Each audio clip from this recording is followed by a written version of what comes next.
मित्रों के और बताइए कैसे हैं आप लोग, कैसी चल रही है तैयारी आप लोगों की।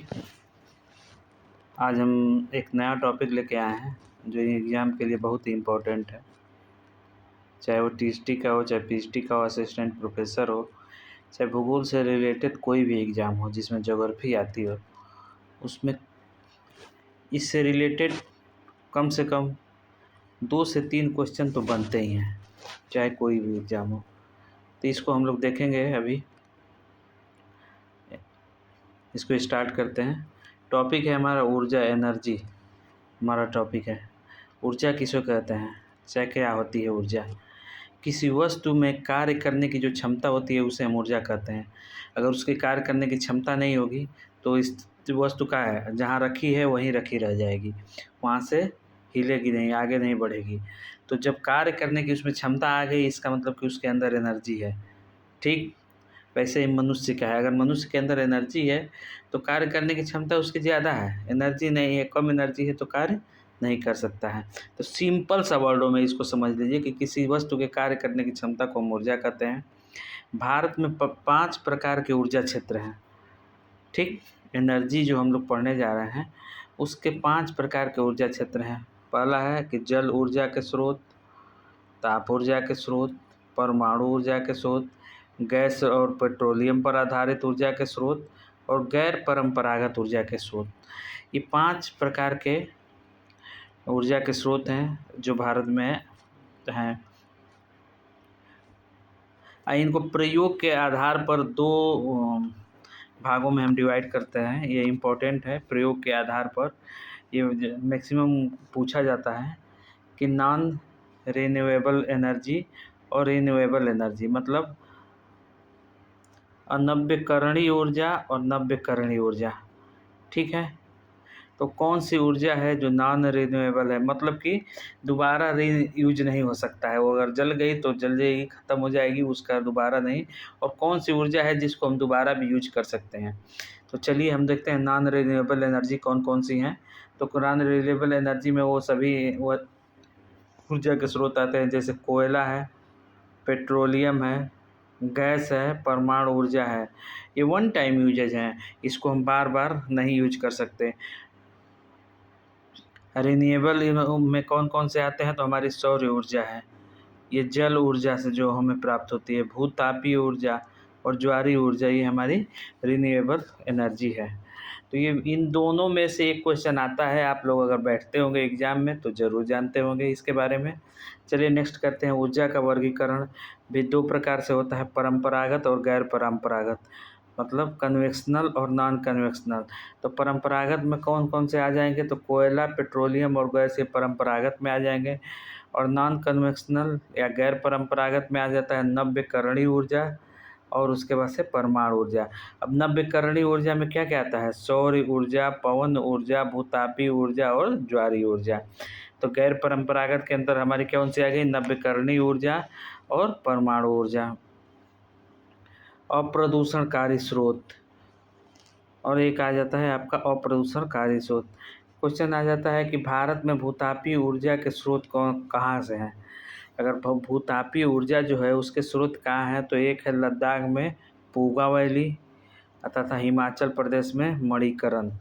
लद्दाख में पूगा वैली और हिमाचल प्रदेश में मणिकरण। क्वेश्चन अगर पूछता है कि भूतापीय ऊर्जा के स्रोत लद्दाख में पूगा वैली और हिमाचल प्रदेश में मणिकरण है।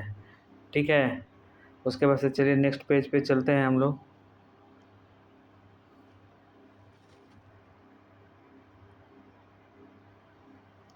शीर्ष विद्युत उत्पादक कौन कौन से हैं, तो शीर्ष विद्युत उत्पादक देश में देख लेंगे तो कौन कौन से हैं। तो पहले स्थान पर हमारा आता है शीर्ष विद्युत उत्पादक में यूएसए, दूसरे पे चीन, तीसरे पे जापान और चौथे पे रूस, 5वें नंबर पे आता है भारत जो कि शीर्ष विद्युत उत्पादक में आता है। और देखेंगे भारत में कौन कौन से राज्य जो हैं वो शीर्ष पे आते हैं। तो पहला है महाराष्ट्र, महाराष्ट्र हमारा आ गया। दूसरा है आंध्र प्रदेश, तीसरे नंबर पे उत्तर प्रदेश है, चौथे पे गुजरात है और 5वें पे छत्तीसगढ़ है। अब देखिए जल विद्युत को के बारे में देखते हैं। नवीकरणीय संसाधन पर्यावरण के प्रति मैत्रीपूर्ण और सस्ता संसाधन होता है। जो नवीकरणीय संसाधन है जैसे जल विद्युत संसाधन, ये पर्यावरण के अनुकूल होता है तथा ये सस्ता होता है। जल विद्युत विभव कहाँ कहाँ है? ब्रह्मपुत्र बेसिन में सर्वाधिक जल विद्युत विभव है। मतलब ब्रह्मपुत्र नदी जो है वो नदी बेसिन में जो हमने डैम बना के और जल विद्युत ऊर्जा हम निकालते हैं वो सर्वाधिक है। कितना है? 30.3% रखता है हिस्सा। प्रायद्वीपीय भारत के पूर्वी ओर प्रवाहित होने वाली नदियों में 21% है।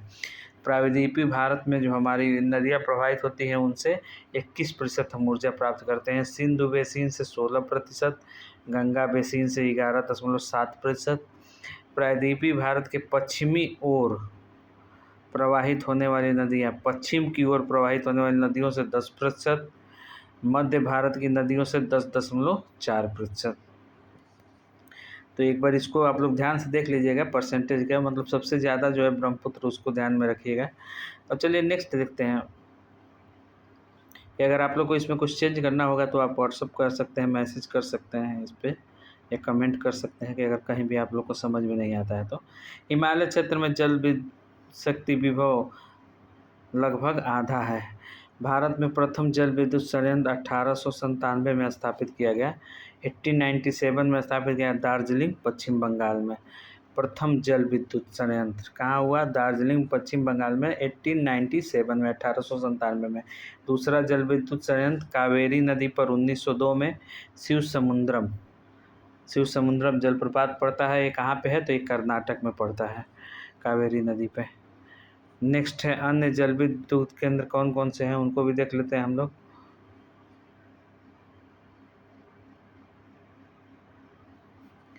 अन्य जल विद्युत केंद्र के बारे में देख लेते हैं। वामरा सीडल हिमाचल प्रदेश में है। लोकटक मणिपुर में है। लोकटक। सलाल जम्मू एंड कश्मीर चेनाब नदी पे है। टकनपुर कहाँ पे? उत्तरांचल में है। चमेरा हिमाचल प्रदेश में है। उड़ी जम्मू एंड कश्मीर में झेलम नदी पर है। झज्जर हरियाणा में है। ये जल विद्युत है डैम। और रानगीट सिक्किम में है। देश की भूमिगत सबसे बड़ी जल विद्युत परियोजना, देश की भूमिगत मतलब भूमिगत जमीन के अंदर जो सबसे बड़ी जल विद्युत परियोजना है वो कौन है? नापथा झाकड़ी हिमाचल प्रदेश में है, सतलज नदी पे। याद रखिएगा, ये क्वेश्चन हो सकता है कि पूछ दे कभी भी कि भूमिगत जल विद्युत परियोजना देश की सबसे बड़ी कौन सी है? नापथा झाकड़ी सतलज नदी पे है। और आगे हम लोग देखते हैं, ये इम्पोर्टेंट है, याद रखिएगा। ये देश की प्रमुख जल विद्युत परियोजनाएं कौन कौन से हैं? प्रमुख जल विद्युत परियोजना कौन कौन सी है? तो केरल में है इडुक्की, सबरीगिरी, सोलायार और पेरिंगकुल। केरल में है। तमिलनाडु में है मैटूर कावेरी नदी पर, पेरियार और पायकारा और पापानासम ये भी है। तमिलनाडु में कौन कौन से? मैटूर, पेरियार, पायकारा और पापानासम। गुजरात में है उकाई और नर्मदा घाटी, गुजरात में। मध्य प्रदेश में गांधी सागर, तवा और ओमकारेश्वर। महाराष्ट्र में है कोयना। जम्मू एंड कश्मीर में है बगलिहार, सलाल और दुलहस्ती और उरी, ये भी याद रखेगा। जम्मू एंड कश्मीर में बगलिहाल, सलाल, दुलहस्ती, उरी और किशनगंगा, ये 5 परियोजनाएं हैं।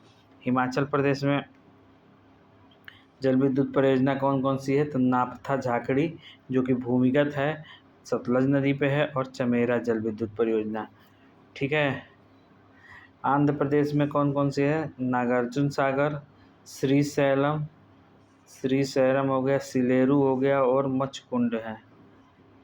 कर्नाटक में शिव समुद्रम, शरावती, जोग, या इसको कह सकते हैं महात्मा गांधी परियोजना जो है, ये कहाँ पे है? कर्नाटक में है। पंजाब में है भाखड़ा, सतलज नदी पे है, और पोंग परियोजना ब्यास नदी पे। पंजाब में भाखड़ा परियोजना सतलज नदी पे है और पोंग परियोजना किस पे है? ब्यास नदी पे है। राजस्थान में जवाहर सागर और राणा सागर परियोजना है।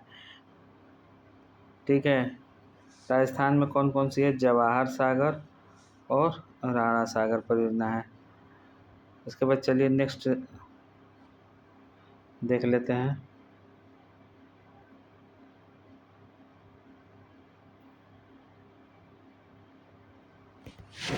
उत्तर प्रदेश में रिहंद और माटा टीला। माटा टीला परियोजना बेतवा नदी पे है, रिहंद परियोजना रिहंद नदी पे है। ये बिहार झारखंड में तिलैया और मैथान परियोजना है। बिहार झारखंड में कौन सा है? तिलैया और मैथान परियोजना। पश्चिम बंगाल में पंचेत हिल और जलधका परियोजना है। उड़ीसा में हीराकुंड, असम में कपोली, अरुणाचल प्रदेश में कामेंग, दिबांग और सुबनसिरी हैं। मणिपुर में लोकटक है। उत्तराखंड में टकनपुर, टेहरी, भागीरथी और भिलंगना परियोजना है। सिक्किम में है रंगीत या रंजीत। मणिपुर में है लोकटक। नागालैंड में है दायोंग। अंडमान एंड निकोबार में कौन कौन सी है? कल्पयोग जल विद्युत परियोजना मध्य अंडमान में है। अंडमान निकोबार के मध्य अंडमान में है कल्पयोग जल विद्युत परियोजना। इसके बाद से नेक्स्ट है, हम लोग देखते हैं ताप विद्युत। जल विद्युत हमने देख लिया। ताप विद्युत उत्पादन। ताप विद्युत का उत्पादन कैसे होता है? तो कोयले से या लकड़ी या डीजल या प्राकृतिक गैस। ताप विद्युत को प्रोत्साहन देने के लिए एनटीपीसी की स्थापना 1975 न्यू दिल्ली में की गई। न्यू दिल्ली में एनटीपीसी की स्थापना की गई 1975 में न्यू दिल्ली में, ताप विद्युत को प्रोत्साहन देने के लिए। ताप विद्युत केंद्र कहाँ कहाँ से हैं? तो उत्तर प्रदेश में कौन सा है? ओबरा है। यूपी मध्य और उत्तर प्रदेश और मध्य प्रदेश के बॉर्डर पे है। ऊंचाहार, सिंगरौली भी उत्तर प्रदेश और मध्य प्रदेश के बॉर्डर पे है। उत्तर प्रदेश में कौन कौन से ताप विद्युत परियोजना? ओबरा, ऊंचाहार और सिंगरौली। परीक्षा भी है और औरैया भी है। ये 5 आ गई आपको। ओबरा, ऊंचाहार, सिंगरौली, परीक्षा और औरैया। ये याद रखिएगा, इंपॉर्टेंट, क्योंकि आप उत्तर प्रदेश के एग्जाम में बैठ रहे हैं तो इसको आपको याद रहना चाहिए। हरियाणा में कहाँ कहाँ है? फरीदाबाद और पानीपत में है। दिल्ली में इंद्रप्रस्थ, बदरपुर और राजघाट में है। राजस्थान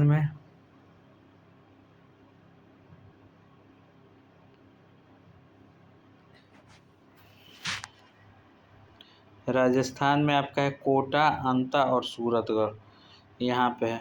गुजरात में कहाँ है? उकाई और कावस में।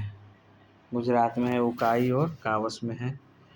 मध्य प्रदेश में सतपुड़ा और अमरकंटक में है। महाराष्ट्र में चंद्रपुर और टांबे। आंध्र प्रदेश में रामगुंडम और नेल्लोर।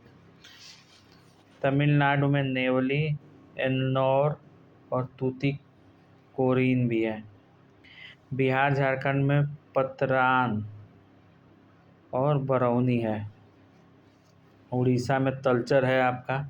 पश्चिम बंगाल में टीटागढ़, दुर्गापुर और गौरीपुर। ये इम्पोर्टेंट है, उड़ीसा वाला इम्पोर्टेंट है। केरल में कायाकुलम है। असम में नामरूप। छत्तीसगढ़ में कोबरा और लारा और त्रिपुरा में पतलाना है। एनटीपीसी कोयला पर आधारित एनटीपीसी कहाँ कहाँ है ये देख लेते हैं हम। तो एक सिंगरौली उत्तर प्रदेश में है, सोनभद्र डिस्ट्रिक्ट में पड़ता है सिंगरौली, वहाँ पे है। ये कोयले पे आधारित है एनटीपीसी। दूसरा है रिहंद, उत्तर प्रदेश में है, ये भी सोनभद्र में पड़ता है। तीसरा है दादरी, गौतम बुद्ध नगर में है, नोएडा में जो पड़ता है वहाँ पे है, उत्तर प्रदेश में। चौथा है टाडा, अम्बेडकर नगर में है। और 5वां है ऊंचाहार, रायबरेली में है। 6वां आपका आ जाता है कोबरा, छत्तीसगढ़ में। रामागुंडम, आंध्र प्रदेश। दक्षिण भारत का सबसे बड़ा है रामाकुंडम। क्या है ये? एनटीपीसी, कोयला आधारित एनटीपीसी। दक्षिण भारत का सबसे बड़ा है कौन सा? रामागुंडम, आंध्र प्रदेश में है, सबसे बड़ा ताप संयंत्र है। फरक्का है, कहाँ पे है ये? पश्चिम बंगाल में है फरक्का।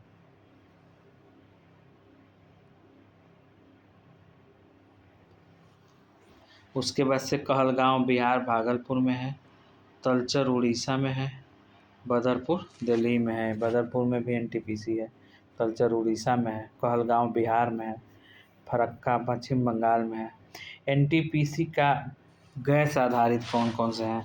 एनटीपीसी के जो प्लांट हैं वो जो गैस पे आधारित है, ये तो कोयले आधारित है, अब गैस आधारित। अंता राजस्थान में है, औरैया उत्तर प्रदेश का है, दादरी उत्तर प्रदेश का, ये गैस आधारित है। कवास गुजरात में, ये भी गैस आधारित है। मैथान झारखंड में गैस आधारित है। गंधार गुजरात में गैस आधारित है। कैथलगुड़ी असम में है, ये भी गैस आधारित है। अगरतला त्रिपुरा में है, ये भी गैस आधारित है। परमाणु ऊर्जा, न्यूक्लियर एटॉमिक एनर्जी क्या है? भारत में परमाणु ऊर्जा शक्ति के जनक किसे कहा जाता है? तो डॉक्टर होमी जे भाभा को कहा जाता है। होमी भाभा को परमाणु ऊर्जा का जनक कहा जाता है, आए 1948 में। भाभा परमाणु अनुसंधान केंद्र की स्थापना 1900 कब हुई थी? 1954 में स्थापना हुई थी भाभा परमाणु केंद्र की। और कहाँ स्थित है? महाराष्ट्र के टांबे में स्थित है। भारत का पहला परमाणु ऊर्जा संयंत्र तारापुर महाराष्ट्र में स्थापित हुआ था 1969 में। सहयोग किसका था? यूएसए के सहयोग से हुआ था। भारत का पहला परमाणु ऊर्जा संयंत्र तारापुर महाराष्ट्र में स्थापना हुई थी 1969 में। किसके सहयोग से? यूएसए के सहयोग से हुई थी। ठीक है।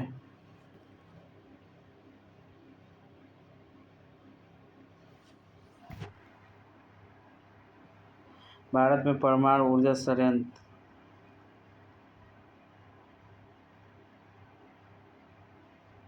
भारत में परमाणु ऊर्जा संयंत्र ऊर्जा उत्पादन 7380 मेगावाट होता है। परमाणु ऊर्जा संयंत्र से स्थान संयंत्र 22 हैं और राज्य कितने हैं? 8। 6 राज्यों में है, 8 स्थानों पे परमाणु ऊर्जा संयंत्र। जैसे कहाँ कहाँ पे है ये देख लेते हैं। तो तारापुर महाराष्ट्र में है। रावत भाटा कहाँ है? राजस्थान में है। उसके बाद से कलकप्पम परमाणु तमिलनाडु में है। नरौरा उत्तर प्रदेश में है। काकरापार गुजरात में है। कैगा कर्नाटक में है। कुडनकुलम तमिलनाडु में है। और भवानी भी तमिलनाडु में है। भवानी क्या है? विश्व का पहला थोरियम आधारित परमाणु ऊर्जा संयंत्र है भवानी। और इसकी स्थापना नवंबर 2022 में हुई थी। भवानी कहाँ पे है? तमिलनाडु में। तो तमिलनाडु में 2 हो गए आपके, भवानी और कुडनकुलम। काकरापार गुजरात में, कैगा कर्नाटक में, एक बार रिवीजन कर लीजिए। नरौरा उत्तर प्रदेश, कलकप्पम तमिलनाडु, रावत भाटा राजस्थान, तारापुर महाराष्ट्र। ठीक। उसके बाद से हम देखते हैं गैर परंपरागत ऊर्जा। गैर परंपरागत में कौन कौन से हैं? नवीकरणीय ऊर्जा के संसाधन कौन कौन से हैं? गैर परंपरागत और नवीकरणीय ऊर्जा संसाधन कौन कौन से हैं? गैर परंपरागत में आ जाते हैं आपके नवीकरणीय ऊर्जा संसाधन सौर ऊर्जा, पवन ऊर्जा, समुद्री तापीय ऊर्जा, तरंग ऊर्जा, तापीय ऊर्जा, जल विद्युत ऊर्जा, जलीय ऊर्जा और बायोमास ऊर्जा। बायोमास ऊर्जा क्या है? बायोगैस। बायोमास ऊर्जा के अंतर्गत क्या क्या आता है? तो बायोगैस आती है, गोबर गैस आती है, बायोडीजल। बायोडीजल किससे प्राप्त होता है? तो जेट्रोफा नामक पौधा होता है, चाहे उसको रतन ज्योति के नाम से भी जानते हैं, उससे प्राप्त होता है। इथेनॉल और फसली अपशिष्ट, सरसों की भूसी और लकड़ी ईंधन से प्राप्त होता है।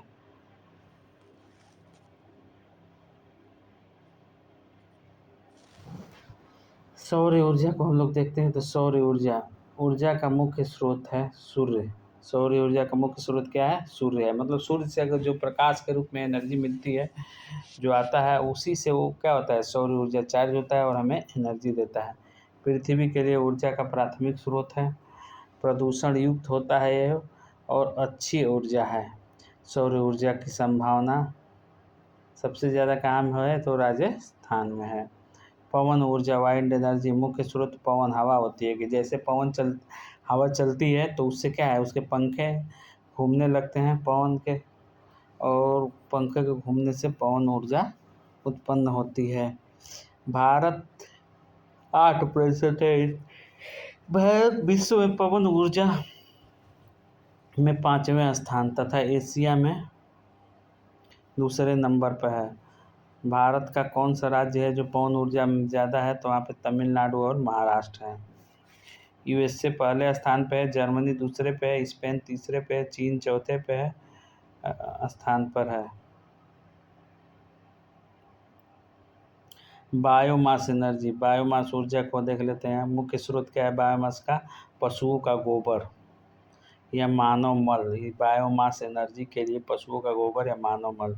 रसोई के अपशिष्ट, नगरीय अपशिष्ट, फसलों के अवशेष। भारत में 3 बायोगैस हैं।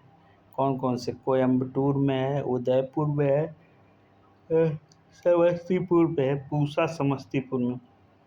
इथेनॉल और मेथनॉल ईंधन का निर्माण, इथेनॉल और मेथनॉल ईंधन का निर्माण। बायोडीजल, जेट्रोफा, बायोडीजल का जो क्या बताया मैं, जेट्रोफा या रतनजोत कहते हैं, उसके पौधे से होता है। ठीक है। नेक्स्ट है महासागरीय ऊर्जा, ओशन एनर्जी क्या होती है? तो सागरी लहर, सागरी जल लहर और ज्वार भाटा से जो एनर्जी आती है, सागरी जल लहर और ज्वार भाटा से जो एनर्जी होती है उसे महासागरीय ऊर्जा कहते हैं। भारत में ज्वारीय ऊर्जा की संभावना कहाँ है? खंबात की खाड़ी में, कच्छ की खाड़ी में, हुगली में है, सुंदरवन, लक्षद्वीप और अंडमान निकोबार में है।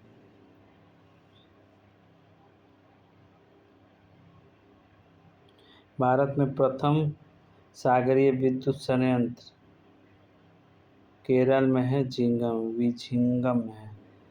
निकोबार द्वीप मूस पॉइंट है। भूतापीय ऊर्जा, भूतापीय ऊर्जा के बारे में देख लेते हैं हम लोग। जियोथर्मल एनर्जी से कहते हैं। इसका मुख्य स्रोत क्या है? पृथ्वी के आंतरिक भाग से गर्म चट्टान, गर्म जल और रेडियोधर्मी पदार्थ या गर्म मैग्मा। भूतापीय ऊर्जा का मुख्य स्रोत क्या है? पृथ्वी के आंतरिक भाग में गर्म चट्टान, गर्म जल, रेडियोधर्मी पदार्थ या गर्म मैग्मा है। भारत में भूतापीय ऊर्जा, भारत में भूतापीय ऊर्जा के 4 क्षेत्र हैं। 4 क्षेत्र हैं। कौन कौन से हैं? पूगा वैली या घाटी लद्दाख में है, और मणिकरण कहाँ है? हिमाचल प्रदेश में है। तातापानी छत्तीसगढ़ और खम्मम आंध्र प्रदेश तेलंगाना में है। भूतापीय ऊर्जा के 4 जगहों पर लद्दाख, हिमाचल प्रदेश, छत्तीसगढ़ और आंध्र प्रदेश में। जिसमें से इम्पोर्टेंट है, कई बार पूछा जाता है पूंगा घाटी और मणिकरण, ये दोनों इम्पोर्टेंट है। भारत में शीर्ष विद्युत उत्पादक राज्य कहाँ पे है? शीर्ष विद्युत मतलब सबसे ज़्यादा विद्युत उत्पादन में, इससे पहले मैंने बताया था कौन है? महाराष्ट्र पहले स्थान पे है। ठीक।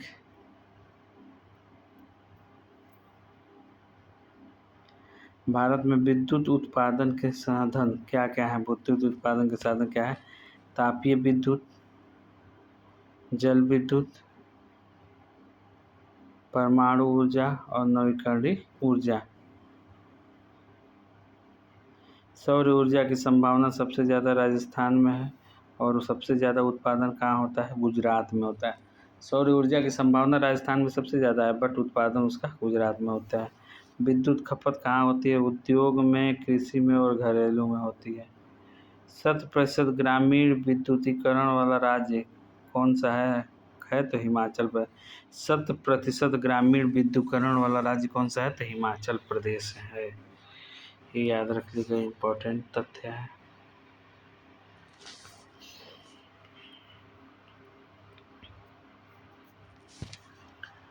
सर्वाधिक संख्या वाला ग्रामीण राज्य कौन सा है? यूपी है। सर्वाधिक जनसंख्या वाला ग्रामीण राज्य कौन सा है? तो ये उत्तर प्रदेश। काकरा परमाणु शक्ति कहाँ पे है? तो गुजरात में है। ज्वारीय शक्ति परियोजना भावनगर गुजरात में है। भविष्य का ईंधन किसको माना जा रहा है? तो हाइड्रोजन को माना जा रहा है। ताप विद्युत का सबसे बड़ा उत्पादक कौन है? तो महाराष्ट्र ताप विद्युत का सबसे बड़ा उत्पादक।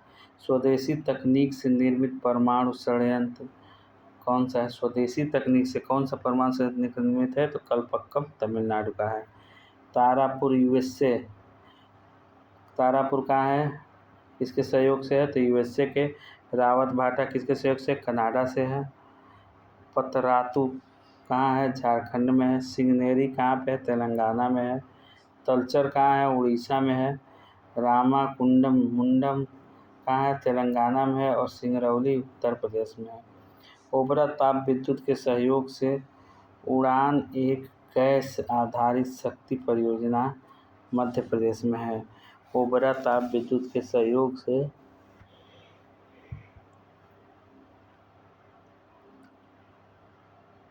ओबरा ताप विद्युत रूस के सहयोग से उड़ान एक गैस आधारित शक्ति परियोजना कहाँ पे है? तो महाराष्ट्र में है। ज्वारी उड़ान एक गैस आधारित शक्ति परियोजना कहाँ है? तो महाराष्ट्र में। ज्वारी ऊर्जा उत्पादन का प्रमुख क्षेत्र क्या है? ज्वारी ऊर्जा उत्पादन का खंभात की खाड़ी और कच्छ की खाड़ी।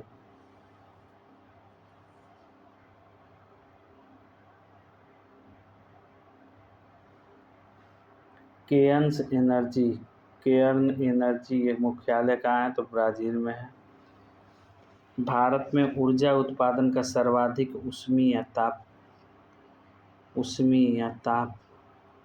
भारत में ऊर्जा उत्पादन का सर्वाधिक ऊष्मीय ताप है। नेवलीय ताप विद्युत संयंत्र का किससे करते हैं? तो ये तृतीयक कोयले से करते हैं। चलिए अभी ये कंप्लीट हो रहा है आपका टीजीटी पीजीटी, ये टीजीटी पीजीटी असिस्टेंट प्रोफेसर